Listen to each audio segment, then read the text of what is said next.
What's going on, guys? I just wanted to make this video going over some cervical stretches, some cervical exercises, as I've had a few of you ask about that. Of course, we're all working desk jobs, surgeons, dentists, or even just we're on the road all the time. And so I want to go through these stretches, go through these exercises. I'm going to post this video in the Facebook group as a whole, and then I'm also going to chop up the individual exercises, or maybe I'll just completely edit them. But I will put those individual exercises into the mobility program it'll be called the cervical mobility. And so again, the whole idea of this is that a lot of us are busy, we work at desks, we're on our computers, we're on the road quite a bit, traveling, what else? Or even, dentists, surgeons. And so a lot of times we get into, ooh, I don't like that. I don't even like getting into that position.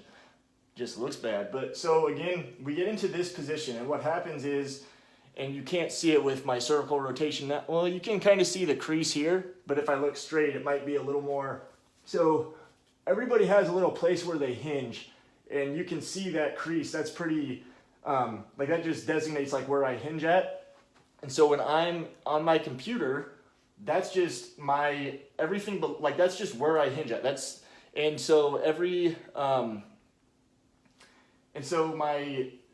So then what happens though is the lower cervical vertebrae get locked up, they get tight because they're getting jammed up, but then also your upper cervical vertebrae get tight, get jammed up. And so now as we get into this position, because we're just doing this, we're in this position all day long and we're never getting out of it. And then now we're asked to turn our head or we're asked to back up out of the drive, but our neck doesn't turn or things are just really tight.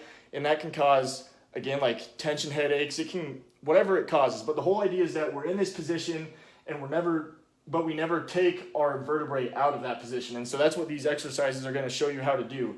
And so we get in here and we stay here. And then now this is just kind of where our cervical spine lives at, where our posture lives at. But if you can train your body to get out of that position and be mindful of getting out of this position, it stretches out those tissues, it decreases the tension on those tissues, which decreases the tension on your muscles, which decreases the possibility of getting those tension headaches. Because when you're in here, if you can imagine it, when your neck is kinked like that, your cervical vertebrae are pressing back into each other, and that's causing irritation on the nerves. It's causing irritation on the nerves, which is making the nerves more irritable, which is then firing and increasing the tension on the muscles that they connect to, which then again can lead to tightness in your neck. And so when you're here, there's a bunch of tightness. Your upper cervical is getting compressed back here, and so to stretch that out, you got to get back here and let these tissues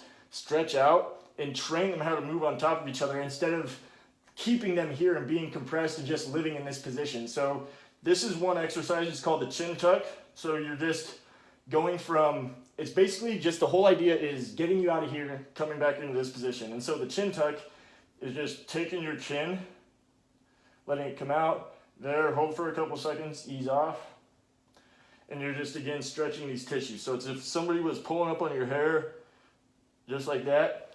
I recommend doing it up against a wall or the back seat of a car.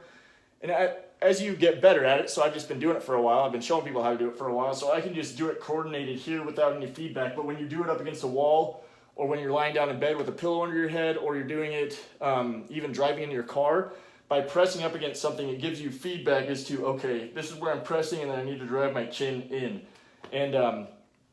And so I would recommend, if you're in the office, if you're at the computer, when you go up and get when you go up to get some coffee out of the office, or when you get a quick break, maybe going to the bathroom, or even when you're driving home, or when you're driving to work and back from work, every time you get to the stop sign, train your body and press up against every time you get to a stoplight, press your head up against the back seat or the headrest of your car seat, and then just do that. So that's one exercise, chin tuck. And okay, so that's chin tuck. The other one would be, so this is more for upper cervical, which is right up here, is just chin to your chest, and you're just rotating back and forth. and when you first do it, it's going to be locked up, it's going to be tight, but the whole idea, this is what I used to explain when I was seeing patients for this kind of stuff, is that it's kind of like a rusty nut and a bolt, is that we've lived in this position for so long that now we've just got to train the body how to get out of this position. And over time, the more times you do these exercises, the less tension there's going to be. And so kind of like with this one, rusty nut and a bolt, is sometimes you got to crank on you've got to crank on it a little bit to loosen it up, and then eventually it just gives and you can take it off. Same kind of thing here is there, going left, right. And so if you're doing this, oh, it's a little tight there. Okay, come back, a little tight there. Now you can go a little further. Now you can go a little further. And the more times you do that, the better it will, again, the less tension there's going to be, because you're training your body you're training your cervical vertebrae how to move again, instead of just getting them into this locked position and telling them to move this way. Now it's like, okay, you guys need to just chill out, relax, get them back into this normal, better aligned position. And then over time you do that, you loosen up those tissues, and then now it's easier to move.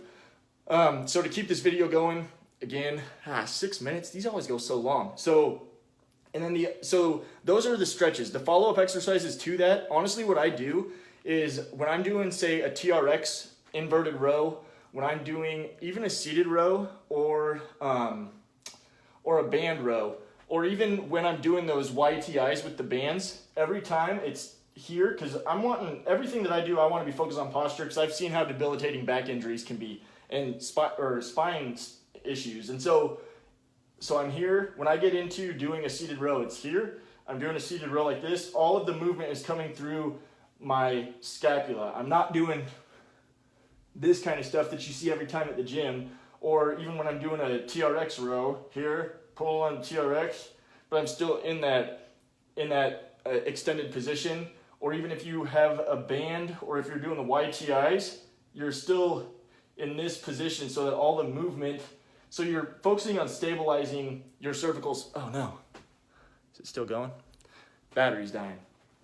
So again, those are the stretches. Chin tuck here, so stretching out these cervical tissues, and then here, chin to the chest, and rotating back and forth, and then following it up with postural exercises, chin tuck and a band row, chin tuck and a TRX row, or focus on chin tuck with a seated cable row. So I think that's all I wanted to go over in this video. If you guys get a chance to watch all 8 minutes of this, awesome. If you have any questions on any of it, let me know. Otherwise, I'm sure I'll be talking to some of you on the phone about some of this stuff. What else? I think that's it. I'll continue to build. Is more like, I had a conversation about someone like this, or about this stuff last week, and so that's why I wanted to get this video going. So if there's other ideas that pop in my head as I'm even uploading this one, I'll make another video. But yeah, let me know if you have any questions, and we'll see you in the next training.